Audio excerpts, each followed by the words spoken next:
Assalamualaikum warahmatullahi wabarakatuh. Halo guys, halo sahabat matematika, bertemu lagi pada channel yang mantap dan cerdas ini. Bagaimana kabar kalian? Semoga sehat selalu dan tetap semangat belajar. Oke, pada video ini saya akan membahas tentang aritmatika sosial part yang kedua. Seperti apa pembahasannya? Yuk langsung aja kita check it out.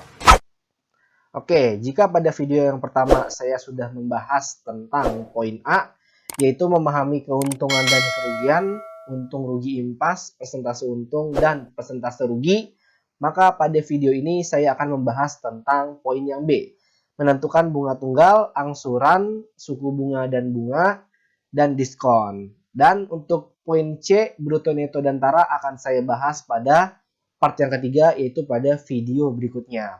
Oke, langsung aja kita ke part yang B ya, atau ya poin yang B, menentukan bunga tunggal. Oke, menentukan bunga tunggal, pengertian bunga dalam matematika. Pengertian bunga dalam matematika itu terbagi dua. Yang pertama ada yang dalam konteks pinjaman, kemudian yang kedua nanti ada dalam konteks investasi. Oke, kita bahas dulu dalam konteks pinjaman ya. Secara umum, bunga dapat diartikan sebagai jasa berupa uang yang diberikan oleh pihak peminjam kepada pihak yang meminjamkan modal atas persetujuan bersama. Nah, ini adalah definisi atau pengertian bunga berdasarkan konteks pinjaman. Kemudian ada lagi definisi bunga atau pengertian bunga dalam konteks investasi. Nah, ini dia. Ada kalanya juga bunga dapat diartikan sebagai jasa berupa uang yang diberikan oleh pihak bank kepada pihak yang menabung atas persetujuan bersama. Jadi bunga itu kalau dalam pinjaman itu kalau kamu minjem uang ke bank, maka nanti kamu misalkan kamu minjem di bank 10 juta. Maka nanti kamu mengembalikan uangnya tidak 10 juta, tapi pasti lebih. Nah, kelebihan itu disebut sebagai bunga. Ada juga bunga dalam konteks investasi, yaitu ketika kamu menabung di bank, kemudian setelah beberapa bulan, maka uang kamu tersebut akan bertambah. Nah, seperti itu kira-kira pengertian bunga. Kemudian dua konteks pengertian ini akan kita gunakan dalam pembelajaran aritmatika sosial ini ya. Oke, kita lanjut ke sub berikutnya. Kemudian dalam belajar aritmatika sosial ini ada kata-kata yang sama ya. Jadi sebenarnya kata itu sebenarnya sama dan memiliki arti yang sama. Jadi jangan sampai kamu terkecoh. Pertama, harga beli. Harga beli ini sama seperti modal. Modal sama seperti pinjaman, sama seperti meminjam, sama seperti pengeluaran, sama seperti mengeluarkan uang. Jadi kata-kata ini artinya tuh sama. Artinya sama, maknanya sama, dan lambangnya pun sama gitu. Biasanya ini lambangnya HB semua ya, harga beli. Modal itu HB, pinjaman juga HB, meminjam juga HB. Kemudian ada yang namanya harga jual. Harga jual ini sama seperti pemasukan, sama seperti pendapatan, sama seperti total pendapatan. Nah, kata-kata ini sama semua. Jadi maknanya sama, artinya sama gitu. Jadi jangan sampai terkecoh hanya perbedaan kata gitu ya. Nah, inilah kata kunci yang sangat penting kamu pahami. Oke? Kemudian kita lanjut. Nah, kita lanjut ke sub berikutnya yaitu tentang angsuran ya. Angsuran ini atau nama lainnya cicilan ya. Oke, angsuran adalah membayar pinjaman secara berkala hingga lunas dalam kurun waktu tertentu. Nah, angsuran ini ada rumusnya, ya, rumus angsuran atau nama lainnya adalah cicilan. Cicilan gitu ya. Oke, rumusnya apa? Nah, angsuran dilambangkan sebagai A ya, huruf A kapital. Kemudian rumusnya adalah pinjaman semula ditambah bunga dibagi periode lama pelunasan ya. Nah, bunga ini ada rumusnya. Rumusnya adalah suku bunga dikali pinjaman. Suku bunga ini bentuknya persen. Suku bunga adalah bunga yang bentuknya persen. Kemudian dikali sama pinjaman ya. Oke, langsung aja kita ke contoh soalnya. Contoh soal ini adalah contoh soal tentang angsuran ya. Contoh soal 2.1 artinya sub yang kedua pada yang pertama. Kita baca dulu soalnya ya. Bu Titi mempunyai pinjaman di Koperasi Sejahtera sebesar 3 juta rupiah dan akan diangsur selama 10 bulan. Jika bunga pinjamannya 12% per tahun, besar angsuran tiap bulan adalah. Nah, Oke, ini adalah soal tentang angsuran. Maka baiknya kita tulis dulu apa yang diketahui pada soalnya.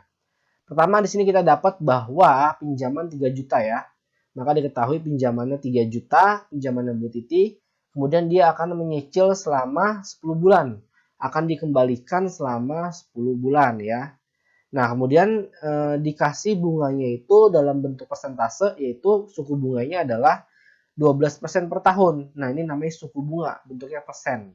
12% per tahun. Nah, pertanyaannya adalah besar angsuran per bulan. Nah, besar cicilan per bulan. Oke. Maka karena yang ditanya adalah angsuran, rumusnya adalah pinjaman semula ditambah bunga dibagi periode pelunasan. Nah, pinjaman semula udah ada 3 juta. Periode pelunasan udah ada 10 bulan. Tinggal bunganya nih, kita wajib cari bunganya. Nah, karena di sini Bu Titi 10 bulan, maka kita harus cari bunganya 10 bulan tuh berapa gitu. Nah, di sini kan diketahuinya suku bunganya itu kan 12% per tahun.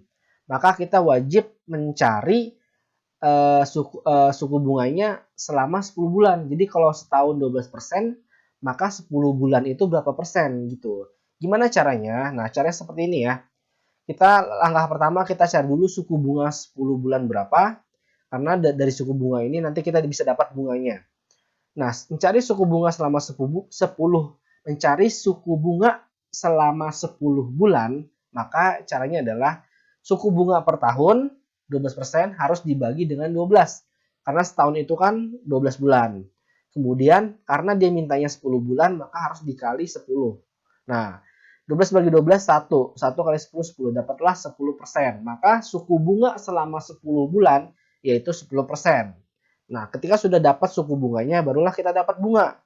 Karena kan rumus bunga adalah suku bunga dikali pinjaman, gitu ya. Nah, ini saya tekankan ya, bahwa suku bunga itu adalah bunga dalam bentuk persentase. Sedangkan bunga adalah itu bentuk nominalnya, gitu ya. Bunga bentuk nominalnya, suku bunga bentuk persentasenya. Nah, baru bisa kita dapat bunganya. Maka bunganya adalah suku bunga dikali pinjaman. Suku bunganya 10% dikali 3 juta. Nah, langsung aja deh ini 10% kita rubah bentuknya ya. Ini bisa kita bagi. Nah, nolnya bisa kita coret. Kemudian 10 kali 3 dapatlah 30, jadinya 300.000. Maka angsurannya adalah 3 juta ditambah 300.000 dibagi 10. Nah, ini kita jumlah dulu baru dibagi. Maka 3.300.000 bagi 10 dapatlah 330.000. Jadi besar angsuran adalah 330.000. Gitu ya, gampang ya. Oke, gampang banget. Lanjut ke sub berikutnya. Sekarang adalah suku bunga dan bunga. Oke. Nah, ini seperti yang saya jelaskan tadi, bahwa suku bunga itu adalah bentuk persen, bunga itu bentuk nominalnya. Jadi, kalau bunga itu bentuk uangnya berapa, kalau suku bunga itu bentuk persentasenya ya. Suku bunga adalah bunga yang dinyatakan dalam bentuk persentase gitu. Nah, menghitung suku bunga adalah perbandingan antara bunga dengan modal dalam satuan waktu tertentu, bulan atau tahun. Sehingga suku bunga per tahunnya dinyatakan dengan, nah ini dia, rumus suku bunga. Suku bunga itu adalah bunga dibagi pinjaman mula-mula atau modal dikali 100%. Nah, kemudian ini bisa kita ganti ya, karena ini kepanjangan nih nama-namanya. Kita ganti dengan simbol-simbol aja biar yang lebih simpel. Nah, kemudian jika MO pinjaman mula-mula, jadi pinjaman mula-mula atau modal itu lambangnya MO. Kemudian B bunga, B kapital ya. Kemudian nanti ada B huruf kecil itu adalah suku bunga. Nah, maka ini bisa kita rubah bentuknya. Nah, ini hanya mengganti jadi simbol aja. Jadi suku bunga itu lambangnya B kecil, kalau bunga itu B kapital, kalau modal atau pinjaman mula-mula adalah MO. Nah, kemudian inilah rumusnya suku bunga ya. B sama dengan B kapital dibagi MO kali 100%. Nah, maka bisa kita dapat rumus bunganya. Maka rumus bunga adalah suku bunga dikali modal atau pinjaman. Seperti yang tadi ya, bahwa bunga rumusnya adalah suku bunga dikali pinjaman mula-mula atau modal. Oke, langsung aja kita ke contoh soalnya. Nah, contoh 2.2 ya, nomor 1. Reza menabung di bank sebesar Rp500.000. Setelah 18 bulan, ia mengambil seluruh uang tabungan sebesar 560.000. Tentukan suku bunga per tahun yang diberikan bank tersebut. Nah, dia nanya suku bunga. Kita tulis dulu yang diketahuinya. Pertama diketahui bahwa dia menabung, berarti modal ya. Karena Reza menabung, maka modalnya 500.000. 500.000. Kemudian setelah 18 bulan menjadi 560.000. Nah, kemudian ditanya suku bunga per tahunnya berapa gitu. Oke. Karena di sini yang ditanya adalah suku bunga per tahun, nah maka kita berarti menggunakan rumus suku bunga. Nah, ini rumus suku bunganya ya. Nah, di sini MO-nya udah ada ya, yaitu 500.000. Nah, tinggal kita cari bunganya nih, si B-nya ini nih. Gimana cara cari si bunganya? Gini, karena dia pertanyaan adalah suku bunga per tahun, sedangkan Reza itu kan 18 bulan. 18 bulan itu kan lebih dari setahun. Karena setahun itu kan 12 bulan, ya kan? Nah, maka ini harus kita cari dulu bunga kelebihan uang ya. Kelebihan uang itu kita sebut bunga ya. Kelebihan uang selama 18 bulan itu kan 60.000 ya. Kita dapat dari 560.000 dikurang 500.000. Kemudian nanti dibagi sama 18 bulan. Dapatlah sebulannya. Kemudian nanti dikali sama 12 karena kan setahun gitu. Jadi gini ilustrasinya ya. Untuk mencari bunga setahun maka 560.000 dikurang 500.000. Kemudian dibagi 18. Kenapa dibagi 18? Karena kan dia menabung 18. Agar kita dapat nanti besarnya bunga sebulannya itu berapa. Kemudian karena dia minta per tahun, nah maka dikali 12 gitu. Nah, ini bisa kita sederhanain nih 18 sama 12 ya, sama-sama dibagi 6. Dapatnya 6 sama 2. 3 sama 2 maksudnya. Kemudian 560.000 dikurang 560.000 ya dapatnya ya. Jadi 60.000 ini adalah kelebihan uangnya atau bunganya, tapi 60.000 ini adalah kelebihan uang selama 18 bulan. Nah, berapakah kelebihan uang selama sebulannya atau bunga selama sebulannya? Maka dibagi 18 tadi kan. Dibagi 18. Kemudian karena dia mintanya per tahun maka dikali 12 gitu ya. Karena sekarang 18 dan 12-nya sudah disederhanakan, maka jadinya di sini 3, di sini 2. Ya udah tinggal hitung deh 60 bagi 3 ya. Kemudian dapatnya 20 kali 2 dapatnya 40. Jadinya 40.000. Maka bunga setahun adalah 40.000. Ya udah deh tinggal masukin ke rumus suku bunganya. Di mana bunga setahunnya 40.000, modalnya 500.000 dikali 100%. Ini bisa kita coret ya. Nah, jadinya kemudian ini juga bisa kita coret nolnya. Nah, sisa 10 4 per 5. 10 kali 4. 40 bagi 5, 8 gitu. Jadinya suku bunga per tahun adalah 8%. Gitu ya. Gampangnya simple. Gampang banget. Oke, kita lanjut ke sub berikutnya. Oke, sekarang ada diskon. Diskon itu nama lainnya adalah potongan harga ya. Diskon potongan harga. Secara umum, diskon merupakan potongan harga yang diberikan oleh penjual terhadap suatu barang. Misal suatu barang bertuliskan harga 200.000 dengan diskon 15%. Ini berarti barang tersebut mendapatkan potongan sebesar 15%. Dengan cara menghitungnya adalah 15% kali 200.000, maka dapat 30.000, maka dipotong 30.000. Sehingga harga barang tersebut setelah dipotong adalah 200.000 dikurang 30.000. Maka harga barangnya jadi 170.000 gitu ya. Gampang nih juga ya. Contoh nih, contoh ilustrasinya. 200.000 nggak jadi karena didiskon sebesar 15%. Jadinya kamu cukup membayar 170.000. Oke, langsung kita ke contoh soalnya. Ririn ingin membeli sebuah tas di toko ZR dengan harga 300.000 dan mendapat diskon sebesar 30%. Tentukan harga tas tersebut yang harus dibayar oleh Ririn. Nah, oke, kita tulis dulu yang diketahuinya. Pertama, harga tas 300.000, kemudian diskon 30%. Pertanyaannya adalah harga tas. Nah, pertanyaannya adalah ini harga tas setelah didiskon ya, gitu. Oke. Ini ada dua cara ngerjainnya. Cara pertama dengan kita mencari dulu harga potongannya itu berapa gitu. Jadi potongan harganya berapa sih? Nah, mencari harga potongan atau harga diskon itu dengan cara diskonnya itu dikali harga jualnya. Jadi 30% dikali 300.000. Nah, dapatlah nanti 30 per 100 dikali 300.000. Ini 0 bisa kita coret. 3 kali 3, 9. Dapatlah 90.000. Maka harga potongannya atau harga diskonnya adalah 90.000. Maka harga tasnya 300.000 dikurang 90.000. maka dapatlah 210.000. Maka harga tasnya adalah 210.000 karena potongannya 90.000. Ini cara pertama ya. Jadi cara pertama ini dengan cara mencari harga potongannya gitu.